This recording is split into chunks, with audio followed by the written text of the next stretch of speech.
ውጪ ከኔ ፍቃድ ውጪ ቪዲዮ ተለቆብኛል፣ ጉዳዩን ግን ህግ ይዞታል ብላለች። ያው ፀሐይም ማለት ነው፣ ዳግማዊ ፀሐይ ማለት ነው።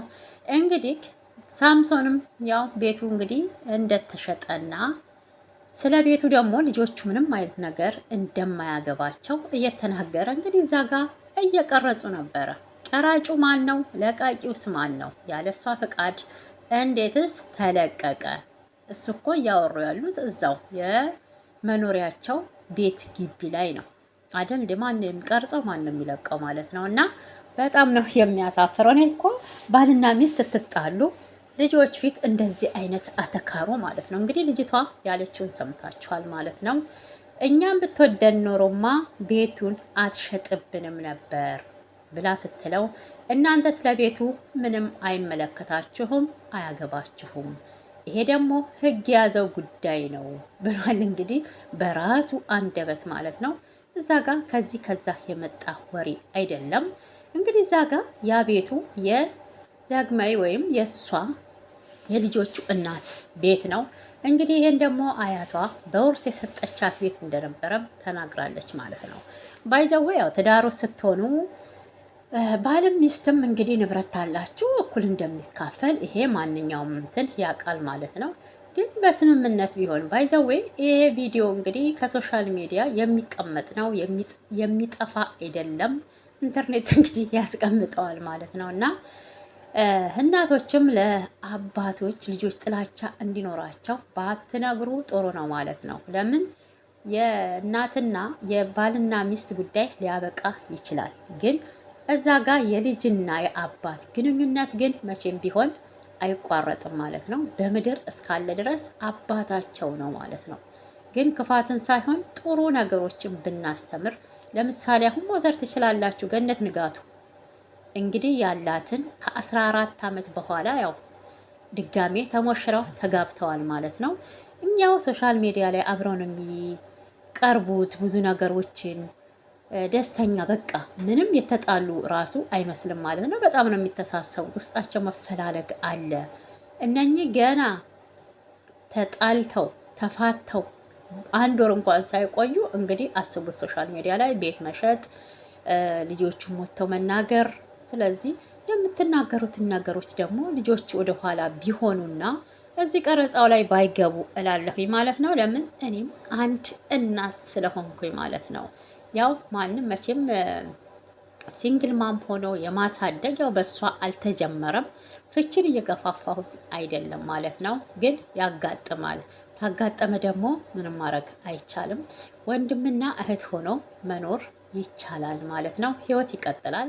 እሷም ወጣት ናት፣ እሱም ወጣት ነው። ግን ሴፉ ላይ ቀርቦ እንደለፈለፈው አይደለም ማለት ነው። ጥሩ አባት ነኝ ለልጆቼ፣ ጥሩ ባል ነኝ፣ ታዛዥ ነኝ፣ ለትዳሬ ዝቅ ብዬ የምኖር ሰው ነኝ፣ ብዙ ለፍቻለሁ፣ ትዳሬም ደግሞ በመፍረሱ አልጸጸትም ብሏል እሱ ባይዘዌ ማለት ነው። እና ምንም ጸጸት አልተሰማውም ሴፉ ላይ እንግዲህ ይሄን የተናገረው ነገር ነው።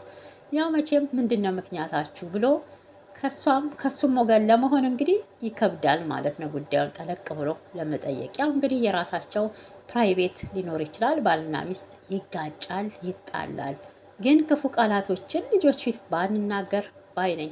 ለምን ልጆች ደግሞ እንግዲህ ገና ነጭ ወረቀት ናቸው የተባሉትን ነው የሚይዙት ማለት ነው። እና የእነሱን ችግር በውስጥ ወይ ቢጨርሱ፣ ቀረጻውን አቁመው ደግሞ ለብቻ ቢነጋገሩ ማለት ነው። እንደውም እዛ ጋር ሌላ ድምፅ እየሰማን ነበረ ቀረጻው ላይ ማለት ነው። በ97 አንተ ነበር ኮይ የሚል ድምፅ ሰምቻለሁ። እንግዲህ አያቷ ትሁን እናቷ ትሁን አልገባኝም። ያው ምንድን ነው ከእሱ በፊት ቤቱ እንደነበረና የፀሐዬ እንደነበር ነው ይሄ ነገር እየተረዳሁት ማለት ነው። ቢሆንም እንግዲህ እሱም የመካፈል ያው መብት አለው። ይሄን እንግዲህ ለህግ አካላት ትተነዋል ማለት ነው። እና ግን በጣም ደባሪ ነው ማለት ነው። እዛ ጋር ሴፉ ላይ ቀርቦ እንደለፈለፈው እዛ ጋር ተግባሩን ያው አላየንም። እንግዲህ በሁለቱ መሀል ያለውን ግንኙነት ሁለቱ ናቸው የሚያውቁት ምን እንዳላስማማቸው ማለት ነው። እንግዲህ እሱ ከዚህ በፊት አሜሪካን ሄዶ ለእረፍት እንደሆነ ነው ግን ሌሎቹ ሲያወሩ የነበሩት ሁሉ ውሸት ነው። ሌላ ፍቅረኛ ይዞ ነው እጮኛው ናት የወሰደችው አሜሪካ ሲባል ነበር ብሏል። እኔ አይደለም ትንሽ አረፍ ልበል ብዬ ነው ብሏል። ከዛ እስከመጣክ ልጆች ግን አይተካሉ እንኳን ሲባል አላየሁኝም ብሏል ማለት ነው። እንግዲህ ኢንተርቪው መቼም በአንድ ቀን አይደለም ማለት እንዴት ተደውሎለት ቀጠሮ ይዞ እዛ ሴፉ ላይ የቀረበው ግን ልጆች ይቀድሙ ነበር። መጀመሪያ ልጆችን ማየት ነው። ከሚስት ብትጣላም ያው ብዙ ነገሮችን 10 ዓመት ደግሞ ማለት ቀልድ አይደለም። 10 ዓመት በትዳር ማሳለፍ 10 ወር እንኳን ለተፋቀረ ለተዋደደ ሰው ከባድ ነው እና ከውስጡ ያው ለትዳር ፍላጎት ላለው ማለት ነው። እንግዲህ ይሄ አርቲስቶች እንግዲህ ብዙዎቻቸው እንግዲህ የምናየው እንግዲህ ፍቅር ትዳር ያው ፊልም ላይ ብቻ ሆኖ ሊቀር ነው ማለት ነው በዚህ አይነት። ስለዚህ ከነ ገነት ንጋቱ ትምህርት መውሰድ ትችላላችሁ። ሶሻል ሚዲያ ላይ እንግዲህ እስከ ዛሬ ስናያት ልጆቹ ክፉ ቃል ሲናገሩ አይተን በፍጹም አናቅም ማለት ነው። እነኚህ ግን ገና ካሁኑ እኔ እዚህ ጋር ልጆቹ ራሱ የቤቢ ልጆች አሁን የተናገረችው ቃላት እኛም ብትወደን ኖሮ ቤቱን አትሸጥም ነበረ ብላለች ማለት ነው። እንግዲህ እሱ እዚህ ጋር ምንድን ነበር ያላት? ልጆቹ ላይ ተጽዕኖ ያደረግሽው ወደ እኔ እንዳይቀርቡ ጥላቻ እኔ ላይ እንዲያደርጉ እያደረግሽ ያለሽው አንቺ ነው ብሏታል።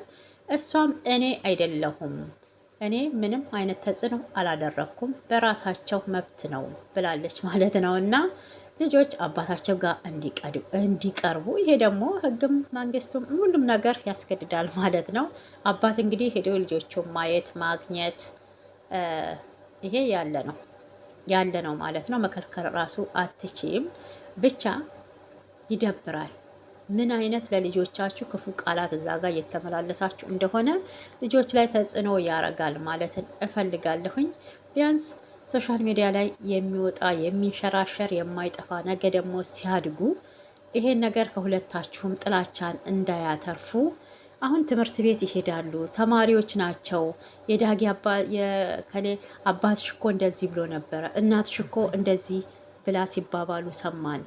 አያችሁ፣ ልጆቻችሁ እንኳን ትምህርት ቤት እኮ አንገታቸውን ቀና አድርገው ሄደው ተምረው እንዳይሄዱ እያደረጋችሁ ነው። አንገታቸውን ደፍተው እንዲመለሱ እያደረጋችሁ ነው። ለምን? መሳቂያና መሳለቂያ እያደረጋችሁ ማለት ነው። እና እኛ ደግሞ ታውቃላችሁ፣ እኛ አበሾች ትንሽ የፍንጭ ነው ለማጨብጨብ የምንፈልገው። ሌላ አዲስ አጀንዳ እስከሚገኝ እንግዲህ ለአንድ ሰሞን ልጆቻችሁን አንገት ነው ያስደፋችሁት ማለት ነው። ይሄ ደግሞ ሶሻል ሚዲያ ላይ ቁጭ ያለ ነገር ቪዲዮ የማይጠፋ ጉዳይ ነው።